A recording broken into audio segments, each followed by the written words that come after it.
जी नाज़रीन, ब्रेक के बाद एक बार फिर आपको खुशामदीद कहते हैं। बात हो रही है क्या वाकई इस वक्त सियासत की जा रही है या आवाम को भी कोई देख रहा है? रमजान का मुकद्दस महीना है, क्या अपोजिशन भी अपनी सियासत में पड़ी है, हुकूमत भी पड़ी है?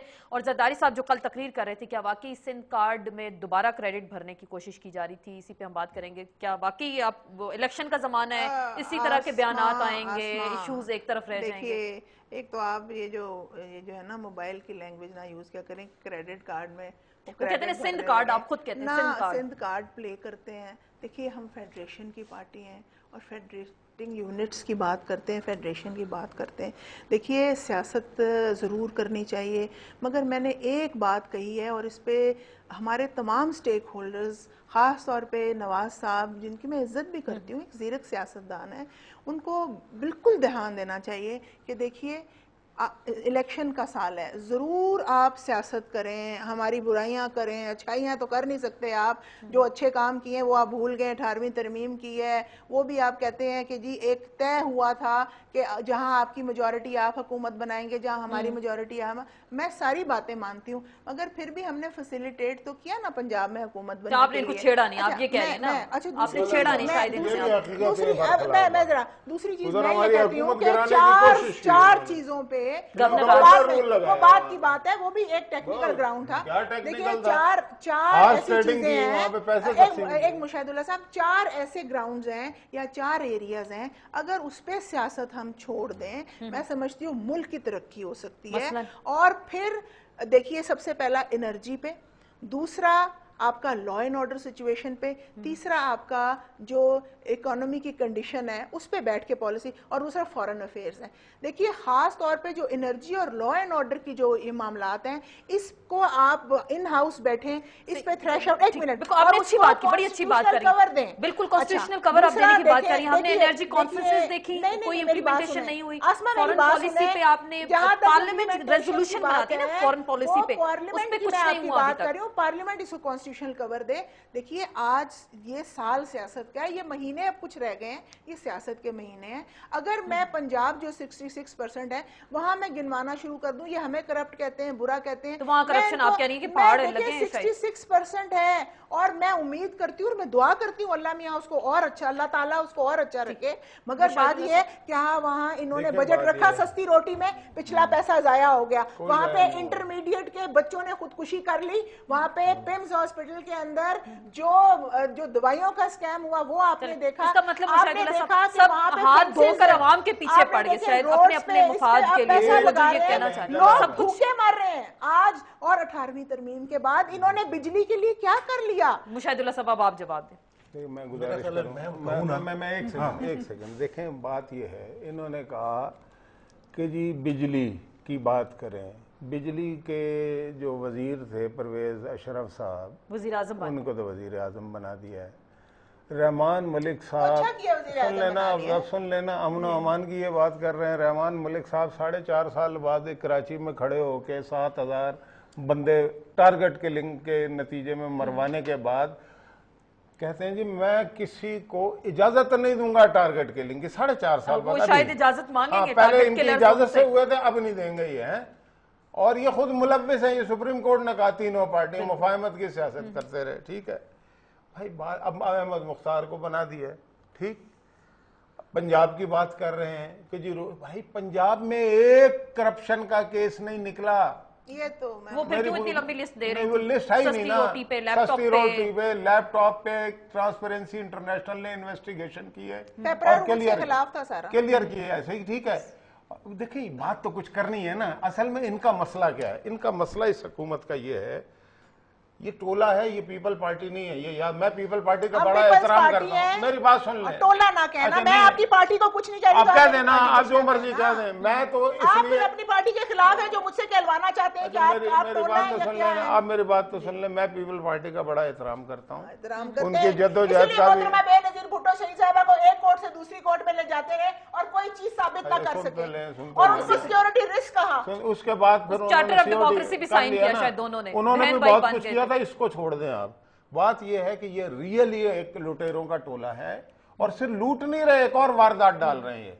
खाली करप्शन कर लेते तो शायद लोग कहते हैं। अब करप्शन से आगे एक काम इन्होंने जो किया है, जो दुनिया भर में कहीं नहीं होता, वो ये है कि करप्शन तो करो, वो तो करनी है, यानी उसके उसी के लिए तो आए हैं, लेकिन करप्शन करने के बाद बचना कैसे है, वो कैसे, फिर अदालतों को तज़हीक कैसे करनी है, ये फन सिखाया दुनिया को। फिर अगर ये फन सिखाए जाएंगे तो फिर इस पे ये ना कहा जाए ना कि जमहूरियत फिर सर खतरे में। देखिए ना, जमहूरियत खतरे में नहीं है। मेरी बात तो सुनने में बात ही नहीं होने, आप जरूर करें ना बात। ये जमहूरियत को क्या खतरा है?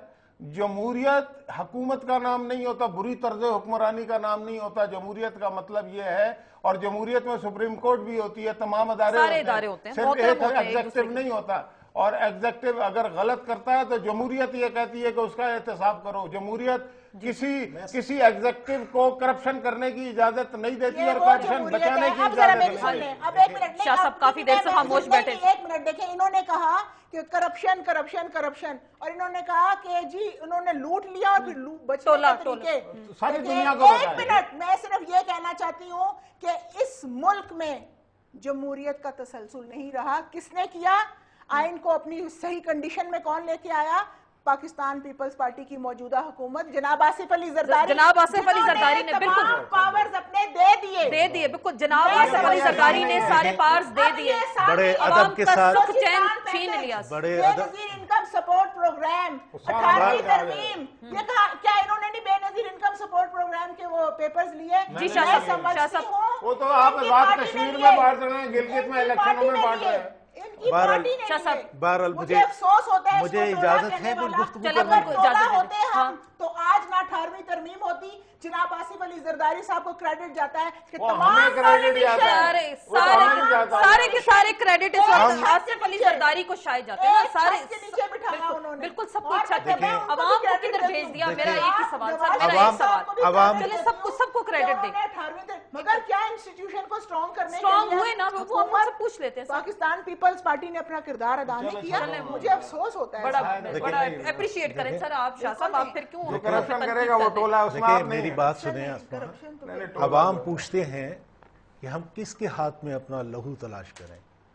तो तमाम शहर में पहने हुए दस्ताने, ग्लव्स, बस दुख ये है कि ये क्रेडिट लेने की बात करते हैं पीटीआई में शामिल हो गए कि जी 18वीं तरमीम हमने फलानी तरमीम की। तरमीम गरीब को रोटी नहीं देती, गरीब को बिजली नहीं देती।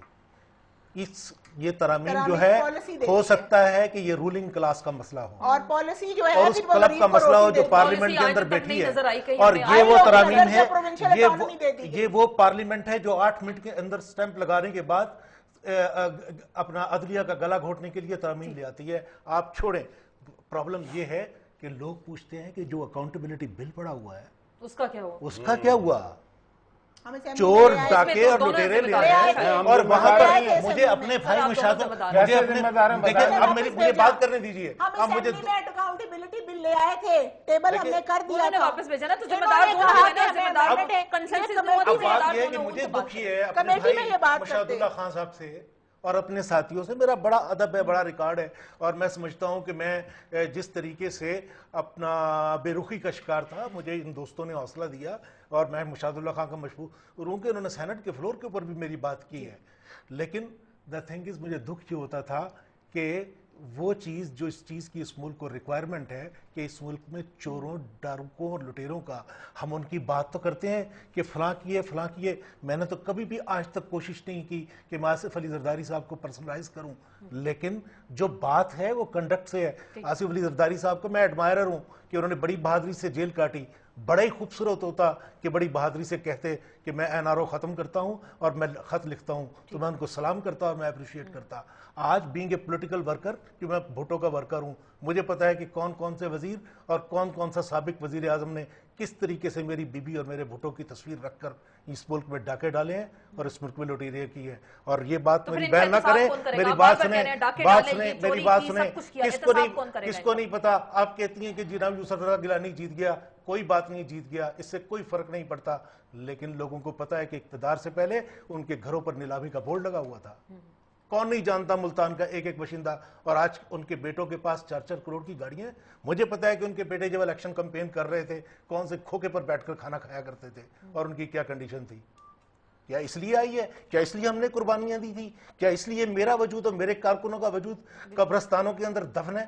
इसलिए दफन है कि चंद लुटेरे और चंद, मैं एग्री करता हूं मशादुल्लाह साहब से कि ये वाकई एक गैंग जो है इस पीपल्स पार्टी के ऊपर कब्जा किए हुए, वरना मेरे जैसा बंदा जो आज भी जुल्फकार अली भुट्टो का नाम है तो उसकी आंख में आंसू आते हैं, उस पार्टी का कभी सोच नहीं सकता था। आज भी बीवी की तस्वीर मेरे सिरहाने पर पड़ी हुई है, मुझसे कोई दुनिया की ताकत नहीं छीन सकती।